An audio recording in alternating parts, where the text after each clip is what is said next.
Everyone wants to take a little stretch, loosen up a little bit. Yeah, we all got it. Look at everybody. Back and forth there. This is great. Wonderful.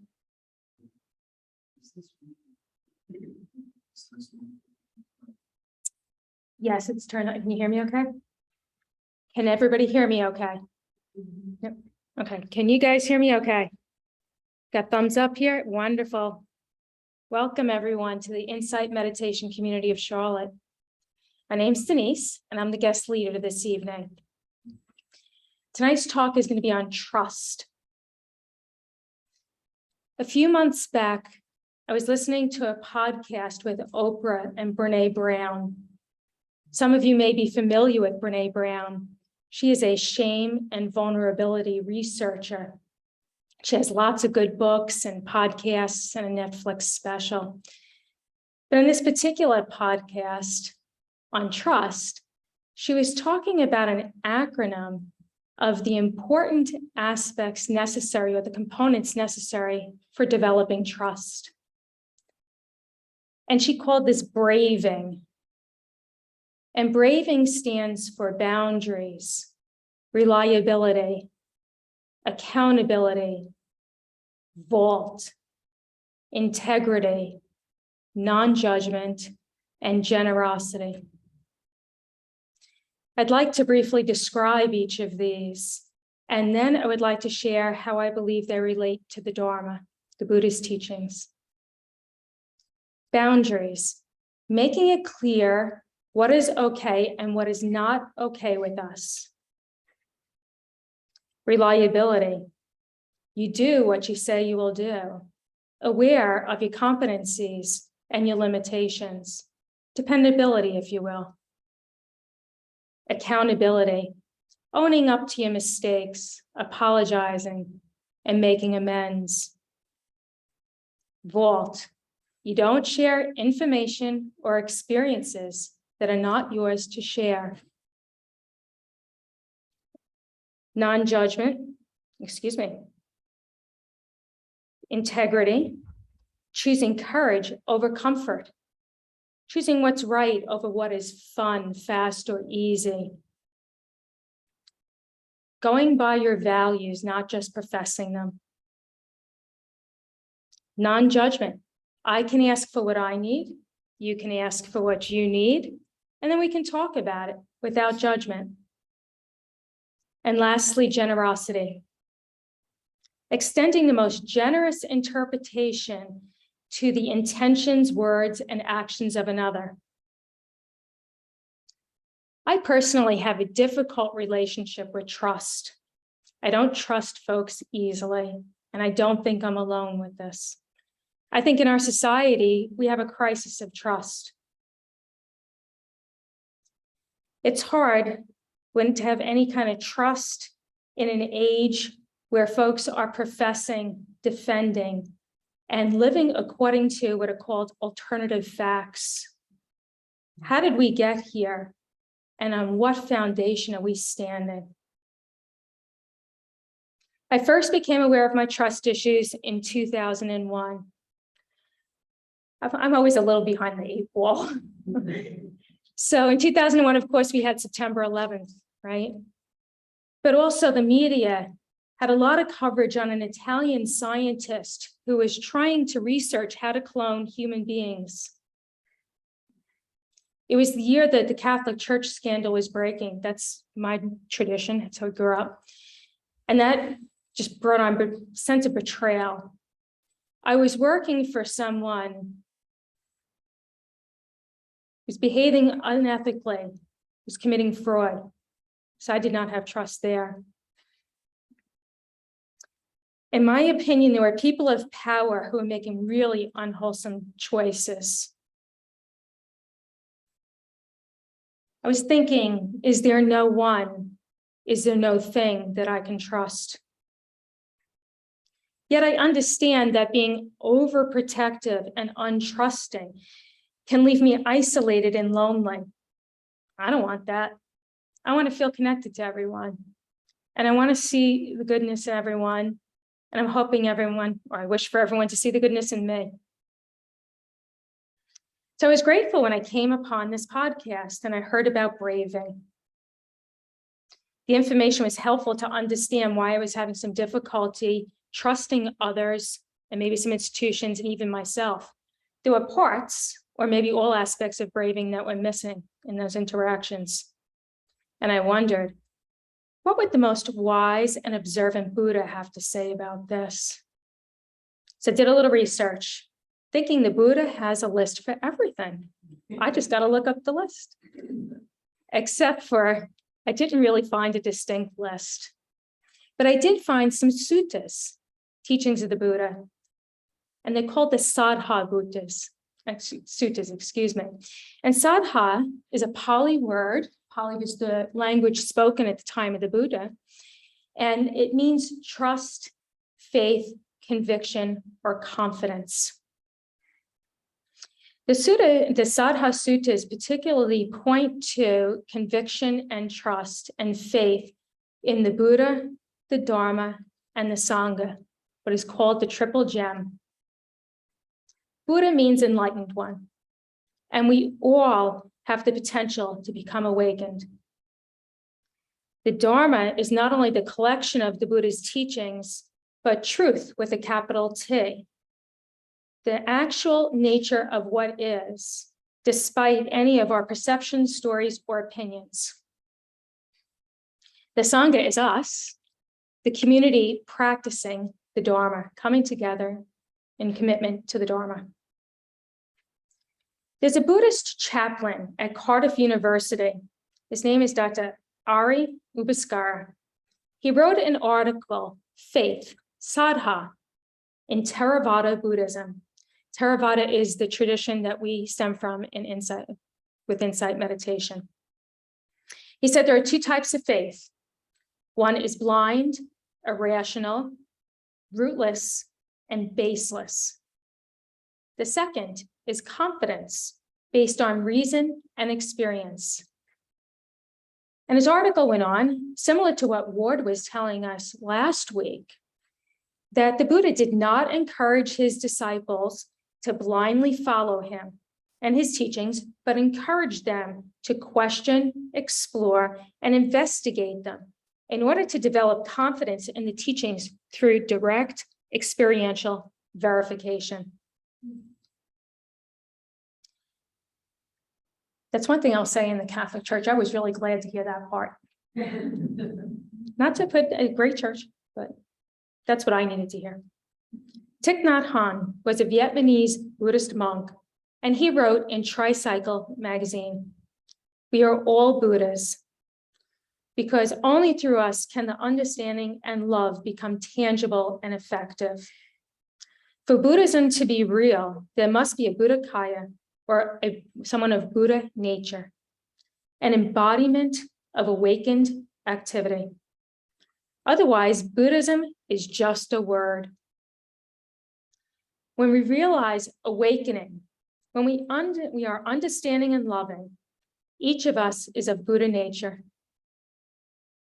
Regarding the Dharma, he wrote, before the Buddha passed away, he said to his students, "Dear people, my physical body will not be here tomorrow,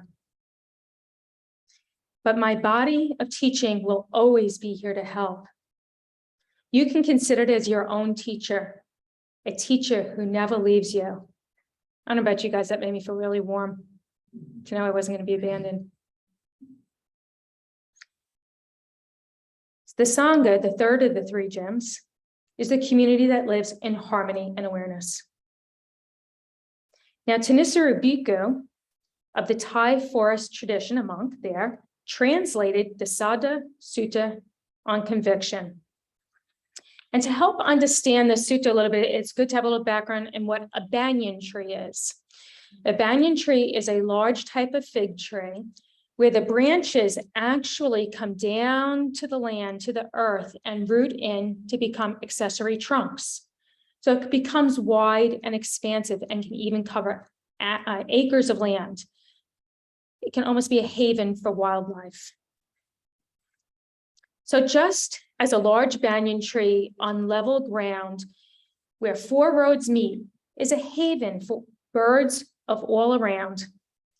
Even so, a lay person of conviction is a haven for many people, monks, nuns, and lay people. A massive tree whose branches carry fruits and leaves, with trunks and roots and an abundance of fruits. There the birds find rest. In that delightful sphere, they make their home. Those seeking shade come to shade. Those seeking fruit find fruit to eat. So with a person consummate in virtue and conviction, humble, sensitive, gentle, delightful, and mild, to him come those without effluent, free from passion, free from aversion, free from delusion. The field of merit for the world, they teach him the Dharma that dispels all stress. And when he understands, he is freed from effluence, totally unbound. So how does braving fit in with the Dharma? Well, in regards to boundaries, this may initially seem counter to the idea of being there in loving kindness and compassion for each other. Aren't we supposed to help each other?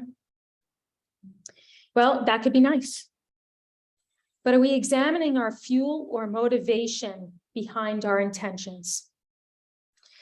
Are we proceeding with right view, seeing things as they are to point us towards beneficial action? Are we in touch with our truth? If we are not true to our motivations, we are lying to ourselves and to the other person. That doesn't foster trust. Pilar Jennings wrote in Tricycle magazine, boundaries make good bodhisattvas, or one who seeks awakening. If our reasoning for not stating our needs or boundaries clearly is to please someone else, we are not being genuine to our own bodhisattva. Feeling compelled or expected to care for others at one's own expense is very different from being a bodhicitta, which is one whose heart and mind are primed to stay open for the benefit of all, including your own being. Setting boundaries also involves right speech, communicating that which is honest, not engaging in harsh or divisive speech, and asking, is this the right person that I should be approaching? You see, if we do not identify and properly communicate our boundaries, we are ripe for resentment, which does not breed harmony.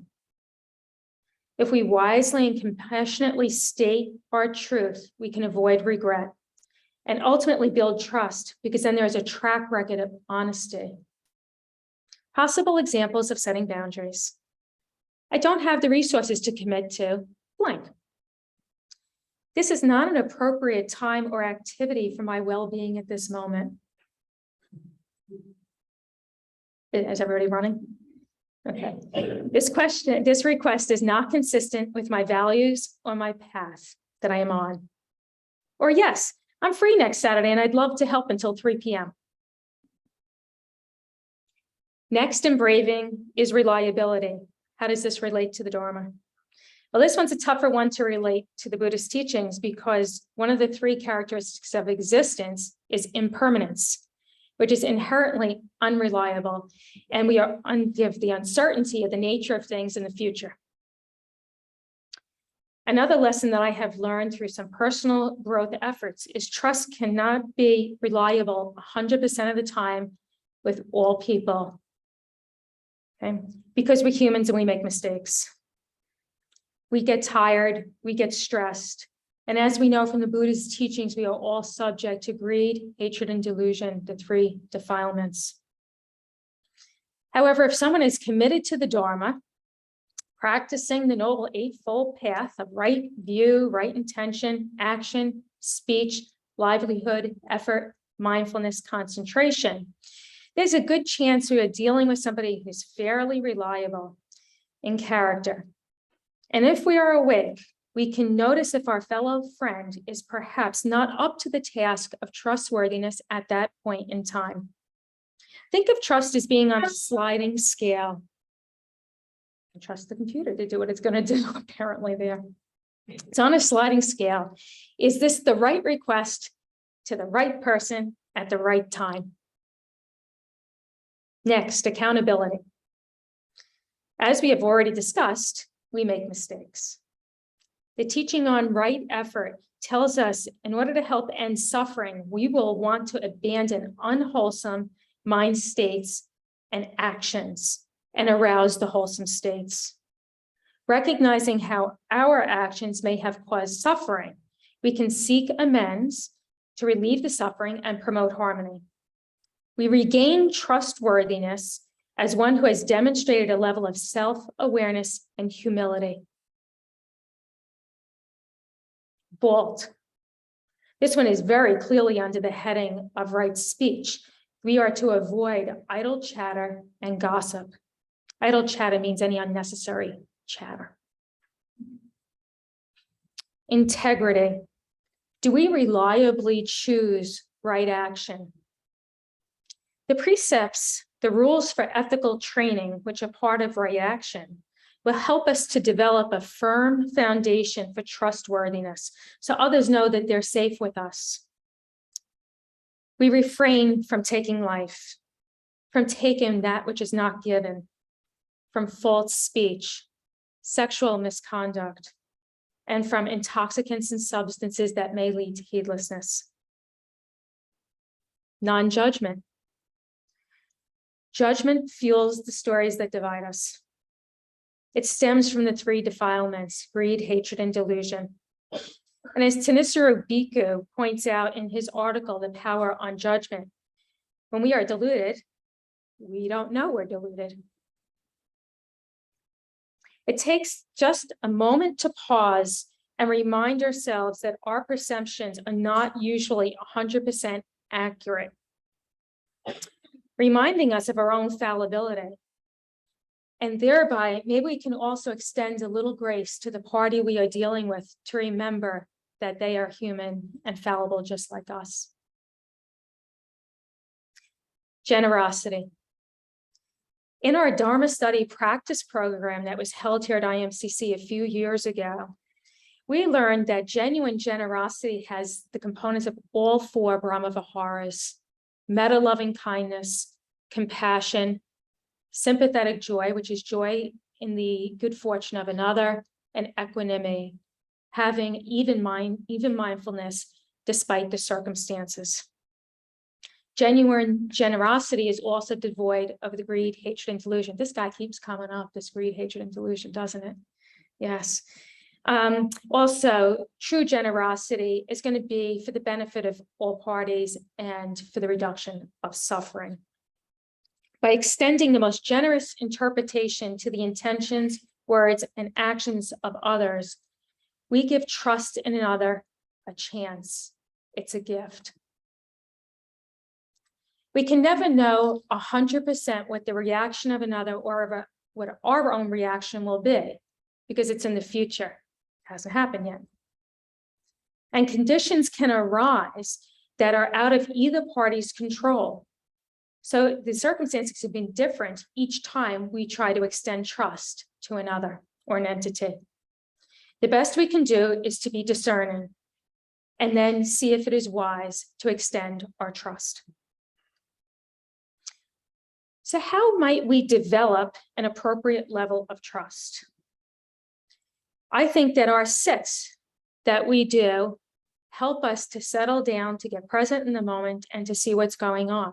That's why I was kind of encouraging during tonight's sit, the idea of open awareness of choiceless awareness for the practice of, can we actually detect what's going on outside of us and inside of us at any one moment? The sit will help us to develop self-trust so we can rely on our own perceptions. I know I have acted out of perceptions that were not accurate. Then off the cushion, we can carry this developing skill of mindfulness into our environment. becomes harder as we go out and about because of all of the distractions and stimuli. We need an intention to stay steady. We can study the Dharma and find out through direct experiences if these teachings hold true. You might even consider joining a KM group in order to be able to study the Dharma. KM stands for Kalyana Mita, spiritual friends. And we do have some of these groups here at IMCC in Charlotte, forgive me, you guys knew that. And you can find out on the website about these KM groups. Typically, the group will meet once a month. Some meet more often, starting off with meditation, and then usually discussing an article, a Dharma talk, or having read a book. Okay. Also, Debbie's here tonight too. If Debbie doesn't mind me volunteering her, if somebody's interested in KM group, you might speak with Debbie tonight. Or me, I'm happy to help too. We can also apply rat karma. Yes, R-A-T. Okay. The rat has an action and there's a cause and an effect. The rat senses a new possible food source and it goes and it samples it. Then if it doesn't get sick in the next 24 hours, it goes back to that food source and it consumes it. If another rat hasn't done that already and caught up to them. Okay. We too might extend a bit of our trust to someone on a small scale at first, and then extend more trust as we gain more confidence in that person or entity. If I find myself struggling with trust in someone or some entity, I can ask, what am I wanting? What am I holding on to? What do I fear losing? Is this rooted in greed, hatred, and delusion? Again, okay. Am I protecting something I perceive as me, my, or mine? Can I let go of a little bit of that clinging in order to extend someone some trust?